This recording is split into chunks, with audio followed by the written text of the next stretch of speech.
Okay, so this is my first time at POND.college. I'm Greg Wittstock, the Pond Guy, and I am visiting for the first time ever my good buddy Mark MJ Wilson's place, and it is amazing. I love seeing all of these blokes here, that many of which I've met and a lot of which I haven't met yet, and two, just the beautiful demonstration water features, which Mark is doing right here. He's just going around showing people.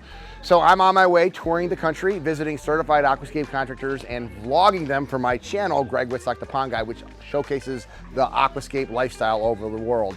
And Mark's business here is really training certified aquascape contractors and then supplying them with the products I make. So he offered to host a little lunch event for me. And I can tell you one thing, it's very fun for me to go see passionate people. If there's one thing I have, it's a passion for this industry, as all of us do. And so I just get to hang out with really cool people from England and get to showcase what their work is all over the world, including out here in Northampton, England. I love my job.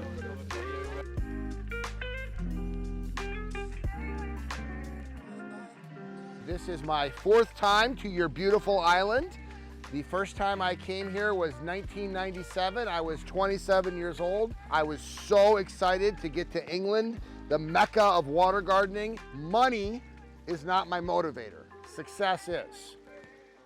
I've been doing it. I made every mistake. I've taken every wrong turn that you could take, and I say, oh, wait. No, don't try to maintain traditional koi ponds. Go build the real ponds. Oh, maybe we can convert them over. No, they won't.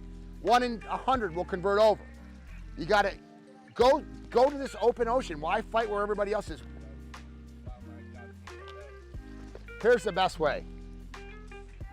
Finish this sentence for me, because you've heard it. Everybody wants a water feature, they just don't know it yet.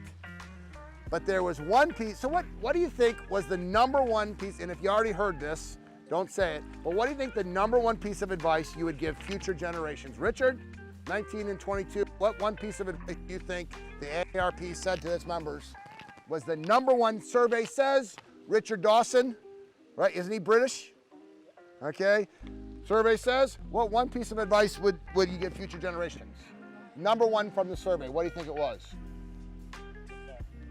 Live life, I guarantee live life to the fullest was on there, but it wasn't #1. What's that? Hold 22-year-old. I'm very interested in this. Get laid a lot? Oh.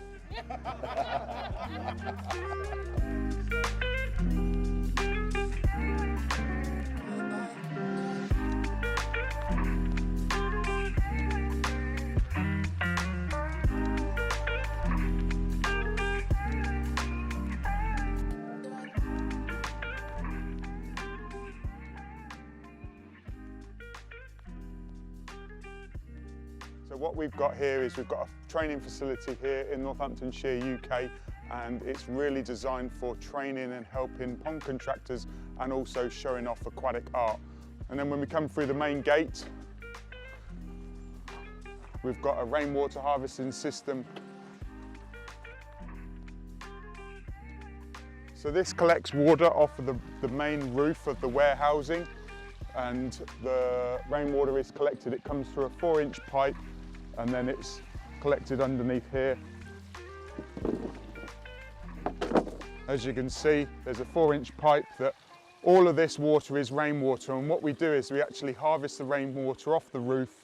There's 25 aqua blocks. It's a very large reservoir, and we use the water to irrigate the plants. We use the water to irrigate the serencenas. So the serencenas, they're pitcher plants.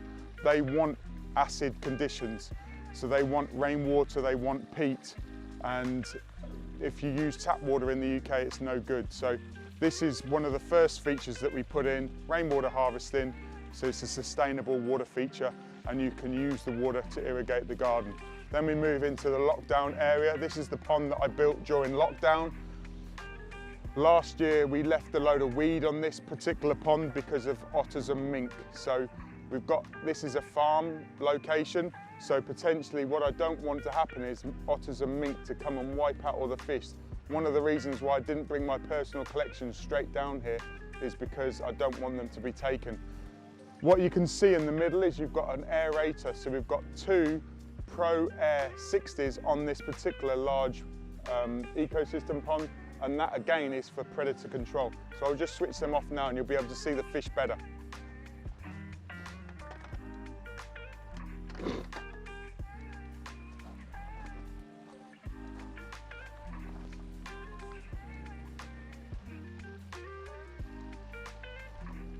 So what we've got here is we've got a mixture of, we've got ghost carp, we've got normal carp, we've got shabumpkins, we've got rudd. When I built the lockdown pond, originally it was just going to be for golden rudd, where I was going to bring them from another pond that I've got at home, but unfortunately I couldn't catch the golden rudd, so I basically just brought all the fish that I could catch and put them in, and they've grown and they've actually spawned, and we've got the babies in another pond now.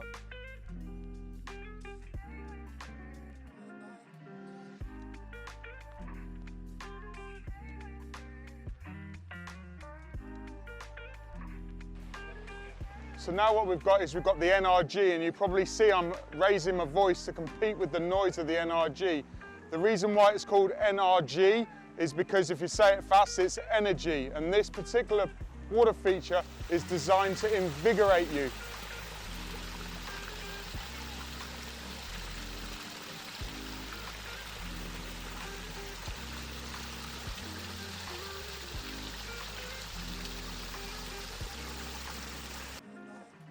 So what we've got here is we've got the floating Zen garden, which is all about peace and tranquility. Here at POND.college, we've got a number of different features. Like the glacial melt, this is the Zen garden. We put the low bamboo in to make you have to bow to go into the gardens, and we've also got some floating stones to represent mountains, and we've got rake gravel to represent the water. But come on and have a look.